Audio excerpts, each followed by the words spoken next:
আর মাত্র কয়েক মাস পরে মাঠে গড়াবে চ্যাম্পিয়ন্স ট্রফি। শক্তিশালী দলগুলোকে নিয়ে আয়োজন হবে চ্যাম্পিয়ন্স ট্রফির নবম আসর। আর এই আসরে আলো ছড়াতে প্রস্তুত হচ্ছে বাংলাদেশও, যার ফলে গোটা দলকেই ঢেলে সাজানোর কাজ শুরু করেছে দেশের ক্রিকেট বোর্ড।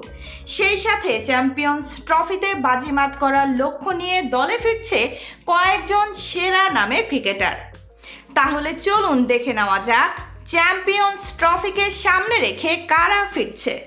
ভিডিওর বিস্তারিত থাকছে রিপোর্টের বাকি অংশে।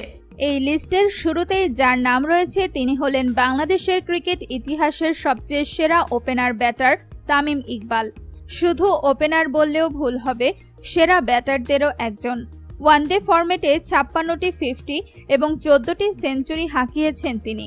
সেই সাথে ওয়ানডে ফরম্যাটে তার ব্যাটিং এভারেজ প্রায় 37। তাহলে বুঝতেই পারছেন ওয়ানডে ফরম্যাটে দলের জন্য কতটা কার্যকরী এই ওপেনার ব্যাটার। বোর্ডের সাথে নানান ঝামেলার কারণে প্রায় কয়েক মাস ধরে দলের বাইরে তিনি। তবে এবার চ্যাম্পিয়ন্স ট্রফিকে সামনে রেখে দলে ফিরছেন এই অভিজ্ঞ দেশসেরা ওপেনার ব্যাটার। এবারের চ্যাম্পিয়ন্স ট্রফিতে তার ব্যাট থেকে রানের ফুলঝুরি দেখতে মুখিয়ে রয়েছে দেশের কোটি ক্রিকেট সমর্থক। এই লিস্টের দ্বিতীয় ক্রিকেটার হলেন পেস বোলার ইবাদত হোসেন।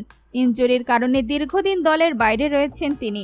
নিজের শেষ ওয়ানডে সিরিজে ভারতকে বধ করতে বল হাতে রেখেছিলেন অনবদ্য ভূমিকা।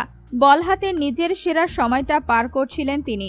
তবে দীর্ঘদিনের ইনজুরি কাটিয়ে তার দলে ফেরাটা বাংলাদেশ দলের জন্য হবে বাড়তি সুবিধা, কেননা তার বলের গতি, বাউন্স এবং সুইংয়ের সামনে বাঘা বাঘা ব্যাটারদেরকেও কুপোকাত হতে দেখা গিয়েছে। এই লিস্টের তৃতীয় ক্রিকেটার হলেন মোহাম্মদ সাইফুদ্দিন। তিনিও দীর্ঘদিন ইনজুরির সাথে লড়াই করে ফিরেছেন। বল ও ব্যাট হাতে 2024 বিপিএল কাঁপিয়ে নজর কেড়েছিলেন সবার। তবে টি-20 বিশ্বকাপে দলে তার সুযোগ না পাওয়াটাকে অনেকেই মেনে নিতে পারেনি। তবে ফর্মে থাকা এই ক্রিকেটারের এবার কপাল খুলছে। এবারের চ্যাম্পিয়ন্স ট্রফিতে বাংলাদেশ দলে থাকবেন তিনি, এটা অনেকটাই পরিষ্কার হয়ে গেছে। তার মতো একজন পেস বোলিং অলরাউন্ডার দলে খুবই প্রয়োজন, কেননা বাংলাদেশের লোয়ার অর্ডারে যে পেস বোলাররা রয়েছে তাদের মধ্যে এমন কেউ নেই যে দলের হাল ধরতে পারে। আর এই খানটাতেই অনেক এগিয়ে রয়েছে সাইফুদ্দিন।